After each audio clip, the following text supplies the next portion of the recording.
Here, and today we're going to talk about 5 tips to brew Kuju coffee so that you can have the best tasting, most delicious cup of coffee wherever you wander. Let's get into it. So the first tip we have for you today is to use your single serve pour over like a pour over. This might seem like a really obvious one, but we oftentimes see our customers using our filters and our single serve pour overs like a tea bag, where they put it on the cup without opening it and pour hot water into the cup or over the cup. That's not the way you want to do it.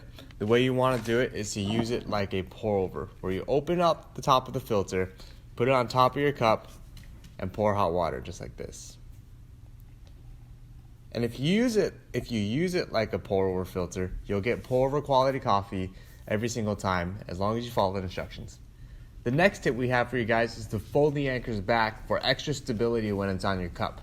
Oftentimes, if you have a really big cup, or if you have a cup that has a really thick rim, it might not be as stable if it's just flat against it. So you can actually fold these anchors back like so, which will make it more stable. So when you're doing it, you want to open your filter and pull the anchors back like this and place it on your mug.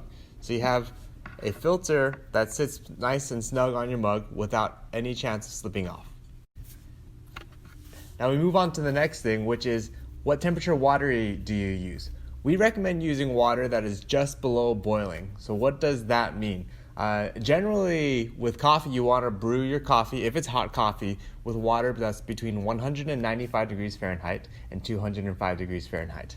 But I imagine that none of you guys carry a thermometer with you when you're out backpacking or camping. So the best way to get the right temperature is to actually just let your water come to a boil, let it settle for about 30 seconds, and once it's settled, you're ready to brew. The next tip we got for you guys is to let your filter steep in your coffee before you drink it. Before we go into that, what I want to say is that a lot of people ask us, is it okay for your liquid coffee to touch the filter? The answer is yes, it is absolutely okay for the filter to be touching your coffee. And actually, this is how the filter is designed to operate. You can see in this cup that the filter is sitting in the water. That's totally fine. So the tip, let your filter steep before you drink your coffee. What will that do? It will make your coffee a little bit stronger if you wait between 2 and 3 minutes, because it'll start brewing through an immersion method. And it'll also help your coffee cool down. Most people won't be able to drink your coffee right after boiling because it's boiling water. So you're going to have to let it sit anyway, so you might as well let the filter sit in there for a couple minutes before you drink it. And once it's filtered and once you let it steep, you can go ahead and take the filter out and drink really great coffee. And the last tip we got for you guys is one that will help you stay clean. It'll help you not burn yourself when you're done brewing your coffee. And that tip is to bring the anchors upward to dispose. So what do I mean by that? As you can see, the anchors, if you bring it up like this, you can bring the bottoms together so you have a little bag. It's the perfect handle for disposing. It closes the filter, and you don't have to touch any of the hot water when you're disposing of the filter. So just take that out and you just put it into another cup or into your bag, and you're good to go.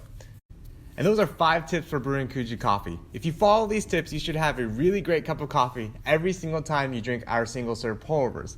So in summary, that's use your single serve pour over like a pour over, not a tea bag. So you remember to open the filter, fold the anchors back for extra stability. Use water that's just below boiling, because you want to definitely make sure you use water that is hot enough. If you don't, you won't get the same flavor extraction as you would with hot water.